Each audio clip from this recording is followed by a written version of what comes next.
आइए सुनते हैं पीटर थियल ब्लेकमास्टर्स की ये किताब 0 to 1।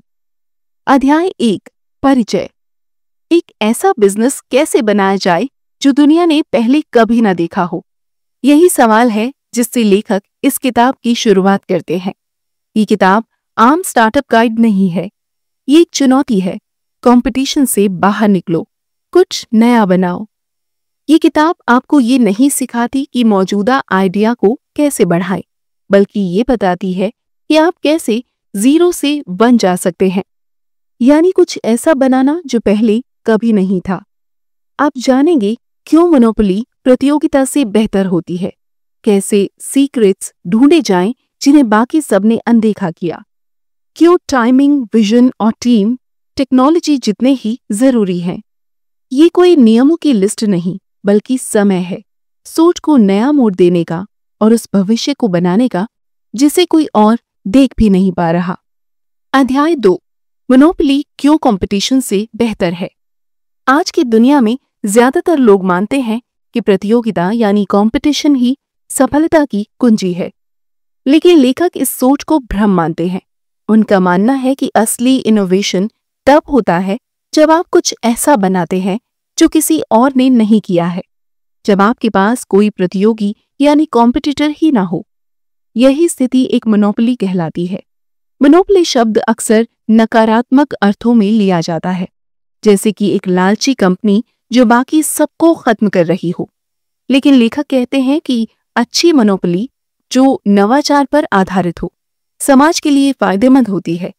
ये कंपनियां बेहतर प्रोडक्ट देती हैं, लंबी सोच रखती हैं और टेक्नोलॉजिकली प्रगति को आगे बढ़ाती हैं।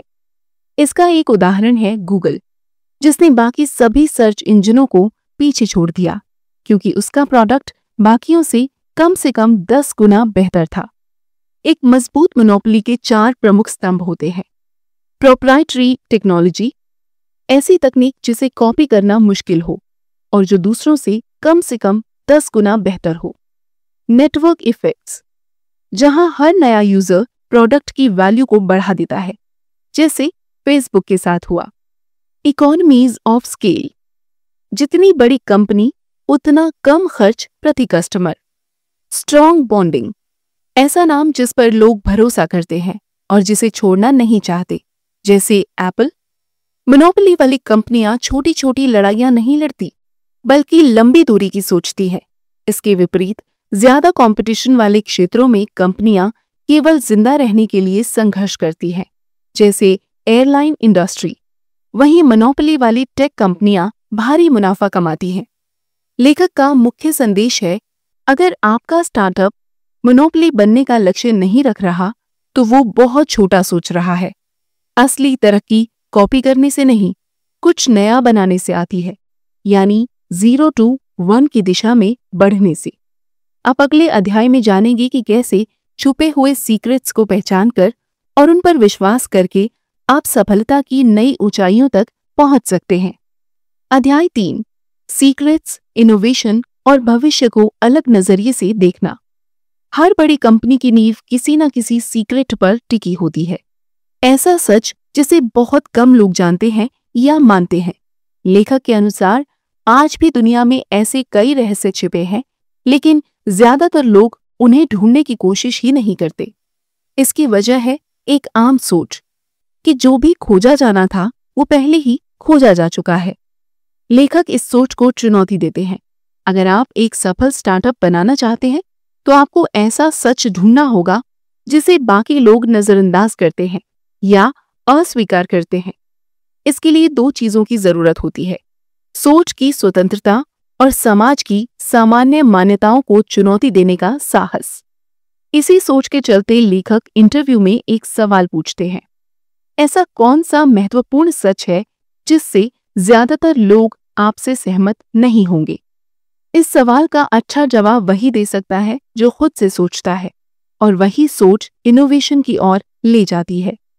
प्रगति यानी प्रोग्रेस के 2 प्रकार होते हैं। हॉरिजॉन्टल प्रोग्रेस, जब आप किसी पहले से मौजूद चीज की कॉपी या सुधार करते हैं, जैसे 1 से n तक जाना। वर्टिकल प्रोग्रेस, जब आप कुछ नया बनाते हैं जो पहले कभी नहीं था, यानी 0 से 1 तक का सफर। वर्टिकल प्रोग्रेस मुश्किल होता है, लेकिन यही सच्ची इनोवेशन है और इसके लिए जरूरी है कि आप भविष्य को स्पष्ट रूप से देख सकें। भविष्य के बारे में सोचते वक्त लोग 4 मानसिकताओं में बंटे होते हैं। 1. इंडेफिनिट पेसिमिज्म, भविष्य बुरा होगा लेकिन कुछ नहीं किया जा सकता। 2.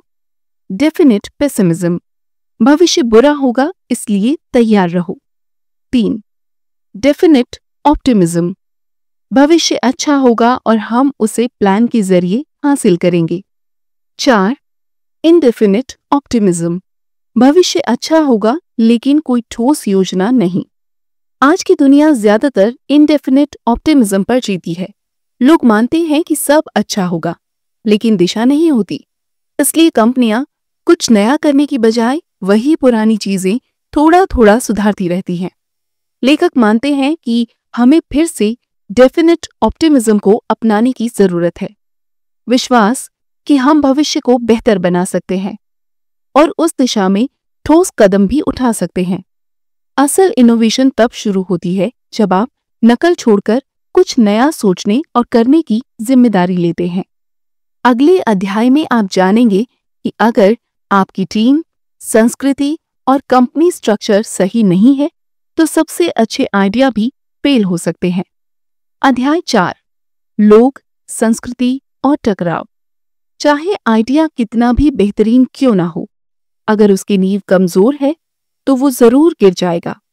लेखक बताते हैं कि किसी स्टार्टअप की सफलता सिर्फ उसके प्रोडक्ट या मार्केटिंग स्ट्रैटेजी पर नहीं, बल्कि उसकी कोर टीम, आंतरिक संस्कृति और टकराव को संभालने की क्षमता पर भी निर्भर करती है।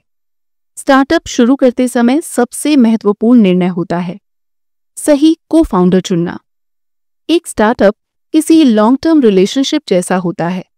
अगर इसका आपके वैल्यूज में मेल नहीं है तो समय के साथ संघर्ष बढ़ता है और कंपनी टूट सकती है। लेखक ने खुद एक ऐसा अनुभव साझा किया जहां 2 फाउंडर्स एक दूसरे को अच्छी तरह से नहीं जानते थे और उनकी असहमति ने पूरे इन्वेस्टमेंट को डुबा दिया। फाउंडिंग टीम के अलावा कंपनी की संस्कृति यानी कल्चर भी बेहद अहम होती है। ये सिर्फ ऑफिस की सुविधाओं या मजेदार माहौल तक सीमित नहीं होती, बल्कि इसमें विश्वास और विचारों की एकजुटता शामिल होती है। पेपैल की शुरुआती टीम इतनी जुड़ी हुई थी कि बाद में कई सदस्यों ने मिलकर नई कंपनियां शुरू की। ये एक मजबूत संस्कृति का नतीजा था। लेखक कहते हैं कि स्टार्टअप में पहले कुछ कर्मचारियों यानी अर्ली हायर्स का चयन बहुत सोच समझकर करना चाहिए। हर व्यक्ति का प्रभाव कंपनी की दिशा तय करता है। फुल टाइम कर्मचारी कंसल्टेंट से बेहतर होते हैं क्योंकि वे ज्यादा कमिटमेंट के साथ काम करते हैं। शुरू में हाई सैलरी देना भी खतरनाक हो सकता है क्योंकि इससे विकास की प्रेरणा कम हो जाती है। इसके बजाय इक्विटी या परफॉर्मेंस बेस्ड बोनस ज्यादा प्रभावी होते हैं। आपको ये भी समझना चाहिए कि टकराव यानी कॉन्फ्लिक्ट अवश्य होगा, जैसे प्रोडक्ट क्वालिटी और प्रॉफिट के बीच। बोर्ड जल्दी मुनाफा चाहता है जबकि टेक टीम बेहतर प्रोडक्ट बनाने में समय चाहती है। ऐसे अंतर स्वाभाविक है, लेकिन इन्हें शुरुआती समझौतों और स्पष्ट बातचीत से सुलझाना जरूरी है। मजबूत नींव केवल गिरने से बचाव नहीं करती, यह आपकी कंपनी को विस्तार करने की शक्ति देती है। जब नींव विश्वास, उद्देश्य और टीम की कमिटमेंट पर आधारित हो, तभी असली ग्रोथ संभव होती है। आप अगले अध्याय में जानेंगे कि चाहे नींव कितनी भी मजबूत हो, दुनिया तक पहुंचने के लिए आपको सेल्स में माहिर होना जरूरी है। अध्याय 5, बेहतरीन आइडिया कैसे जीतते हैं। कोई स्टार्टअप सिर्फ इसलिए सफल नहीं होता कि उसने कोई शानदार प्रोडक्ट बना लिया है। असली सफलता तब मिलती है जब उस प्रोडक्ट की वैल्यू दुनिया तक पहुंचती है। ये सोचना कि एक अच्छा प्रोडक्ट खुद ब खुद बिक जाएगा एक खतरनाक भ्रम है। हकीकत में सबसे बेहतरीन आइडिया को भी एक ठोस सेल्स स्ट्रैटेजी की जरूरत होती है। लेखक बताते हैं कि कई फाउंडर्स, खासकर टेक्निकल बैकग्राउंड वाले, सेल्स से बचते हैं। उन्हें लगता है कि असली काम तो प्रोडक्ट बनाना है और सेल्स बस एक तरह की चालाकी है। लेकिन यही सोच एक बड़ी गलती है। हर बिजनेस का अस्तित्व डिस्ट्रीब्यूशन यानी प्रोडक्ट को यूजर तक पहुंचाने पर टिका होता है और सेल्स उसी पुल का काम करता है।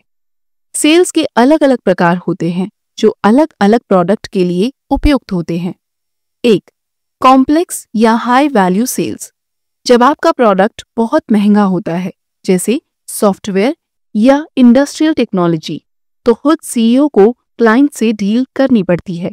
यहाँ विश्वास सबसे बड़ी भूमिका निभाता है। 2, personal sales. Mid level products के लिए एक प्रशिक्षित सेल्स टीम जरूरी होती है।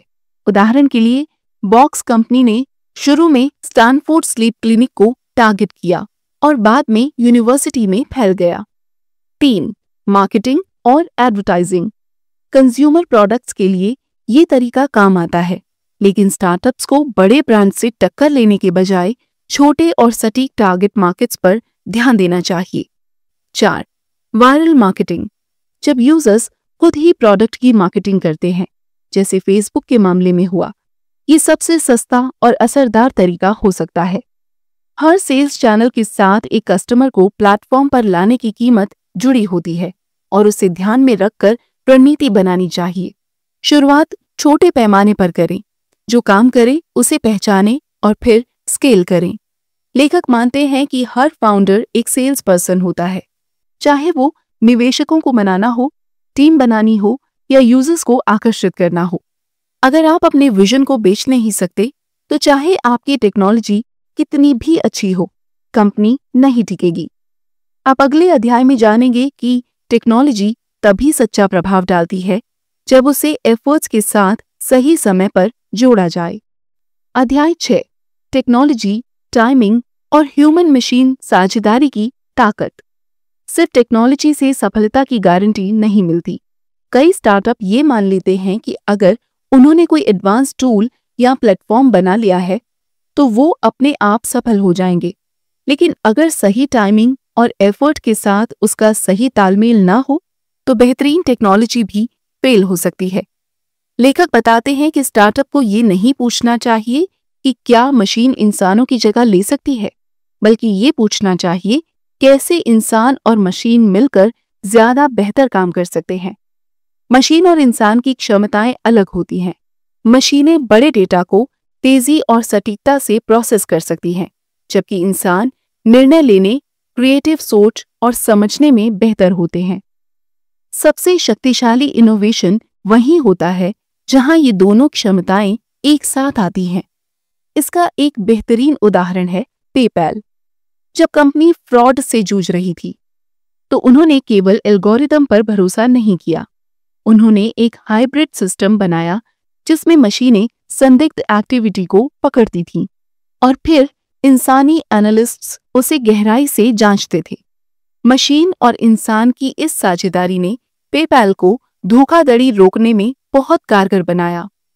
लेखक बताते हैं कि यही मानव मशीन साझेदारी स्टार्टअप्स के लिए भी जरूरी है। सब कुछ ऑटोमेट करने की कोशिश अक्सर नुकसानदायक होती है, खासकर वहां जहां मानवीय समझ की जरूरत हो, जैसे customer support, creative problem solving या लीगल एडवाइस। सही तरीका ये है कि टेक्नोलॉजी इंसानी क्षमताओं को बढ़ाए, उन्हें रिप्लेस ना करे। लेकिन एक और बड़ा फैक्टर है सही समय। अगर आपका आइडिया शानदार है लेकिन मार्केट उसके लिए तैयार नहीं है, तो वे आइडिया चल नहीं पाएगा। उदाहरण के लिए बेटर प्लेस नाम की इलेक्ट्रिक कार कंपनी असफल हुई क्योंकि उसने मार्केट की रेडीनेस को गलत समझा। अच्छा बिजनेस वही होता है जो अपने इनोवेशन को सही वक्त पर लॉन्च करे। सफलता सिर्फ मशीन या परफेक्शन पर नहीं टिकी होती, ये इस पर निर्भर करती है कि इंसानी बुद्धि और टेक्नोलॉजी को कैसे साथ लाया जाए और उन्हें कब पेश किया जाए। आप अगले अध्याय में जानेंगे कि इन सभी ताकतों के बावजूद कोई भी स्टार्टअप शुरू करने से पहले कुछ जरूरी सवालों का जवाब दिए बिना सफल नहीं हो सकता। अध्याय 7, वो 7 सवाल जो हर फाउंडर को पूछने चाहिए। अधिकतर स्टार्टअप इसलिए फेल नहीं होते क्योंकि उनका आइडिया खराब था, बल्कि इसलिए क्योंकि उन्होंने बुनियादी पहलुओं पर गहराई से सोचने में चूक की। लेखक के अनुसार कोई भी कंपनी शुरू करने से पहले हर फाउंडर को 7 महत्वपूर्ण सवालों का जवाब जरूर देना चाहिए। ये सवाल एक तरह की चेकलिस्ट है जो ये तय करती है कि आपका बिजनेस लंबे समय तक टिकेगा या शुरुआती रफ्तार में ही ढह जाएगा। 1. Engineering question. क्या आप ऐसा ब्रेक थ्रू टेक्नोलॉजी बना सकते हैं जो मौजूदा ऑप्शंस से कम 10 गुना बेहतर हो? छोटी मोटी सुधारों से मोनोपोली नहीं बनती, उसके लिए लंबी छलांग जरूरी है। तो टाइमिंग क्वेश्चन। क्या यही सही समय है आपके बिजनेस को शुरू करने का? बहुत सी कंपनियां या तो बहुत जल्दी लॉन्च हो जाती हैं जब मार्केट तैयार नहीं होता, या बहुत देर कर देती हैं। सही टाइमिंग आपकी सफलता का सबसे बड़ा कारक हो सकता है। 3. Monopoly question. क्या आप किसी छोटे लेकिन केंद्रित मार्केट में बड़ा हिस्सा ले सकते हैं? शुरू से ही बड़े और भीड़ भरे मार्केट में उतरने के बजाय किसी छोटे से हिस्से में दबदबा बनाना और फिर फैलना ज्यादा प्रभावशाली रणनीति होती है। 4. People question. क्या आपके पास सही टीम है? शुरुआती टीम को शेयर्ड वैल्यूज, कमिटमेंट और स्किल्स होने चाहिए। विशेषकर शुरुआती चरण में टीम की संस्कृति बहुत मायने रखती है। 5. Distribution question. क्या आपके पास सिर्फ प्रोडक्ट बनाने का ही नहीं बल्कि उसे यूजर तक पहुंचाने का भी प्रभावी तरीका है? बहुत सारे स्टार्टअप इसलिए असफल हो जाते हैं क्योंकि वे डिस्ट्रीब्यूशन की जटिलता को नजरअंदाज कर देते हैं। 6. Durability question. क्या आपका बिजनेस अगले 10-20 सालों में भी टिकेगा? लॉन्ग टर्म सोच से कमजोर या अस्थायी आइडिया छट जाते हैं और टिकाऊ समाधान उभरते हैं। 7. Secret question. क्या आपने ऐसा अवसर पहचाना है जिसे बाकी लोग नहीं देख पा रहे हैं? हर सफल स्टार्टअप किसी सीक्रेट पर टिका होता है, एक छिपा हुआ सच जिसे आपने पहचाना और उस पर काम किया। ये 7 सवाल किसी भी फाउंडर के लिए क्लैरिटी की बुनियाद हैं। अगर आप इनका आत्मविश्वास से उत्तर नहीं दे सकते तो शायद अभी कंपनी शुरू करने का सही समय नहीं है। आप अगले अध्याय में जानेंगे कि कैसे ऐसे छिपे हुए सीक्रेट्स को पहचानना और उन पर एक्शन लेना ही आपको भीड़ से अलग करता है। अध्याय 8, सीक्रेट्स खोजें और साहसिक सोचें। ज्यादातर लोग मानते हैं कि इस दुनिया में जितनी बड़ी खोजें होनी थी वो हो चुकी हैं, अब बस उसी का विस्तार या दोहराव बचा है। यही सोच लोगों को रिस्क लेने से रोकती है, उन्हें छोटे छोटे सुधारों में उलझा देती है और इनोवेशन की आग को बुझा देती है। लेखक इस सोच को गलत मानते हैं और खतरनाक भी। उनके अनुसार आज भी दुनिया में ढेरों सीक्रेट्स छिपे हैं, लेकिन उन्हें केवल वही ढूंढ सकता है जो देखने की हिम्मत रखता है। समस्या मानसिकता की है। स्कूल से लेकर ऑफिस तक हमें सिखाया जाता है कि नियम मानो, उम्मीदों पर खरे उतरो और दूसरों से थोड़ा ज्यादा करो। सवाल पूछने और चीजों को चुनौती देने को मना किया जाता है। यही सोच हमें उन छिपी हुई सच्चाइयों यानी सीक्रेट्स की खोज से रोकती है, जिन पर अगर काम किया जाए तो बड़ा बदलाव आ सकता है। लेखक बताते हैं कि लोग इन सीक्रेट्स को 4 वजहों से नजरअंदाज करते हैं। 1.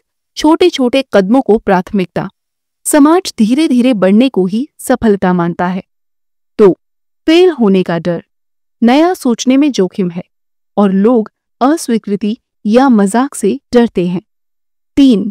संतुष्ट उच्च वर्ग यानी एलीट, जिसके पास ताकत है वे बदलाव नहीं चाहते क्योंकि आज की व्यवस्था से उन्हें लाभ हो रहा है।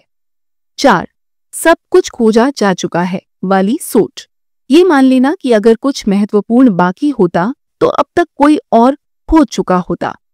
लेकिन सफल स्टार्टअप कभी सुरक्षित सोच से नहीं बनते।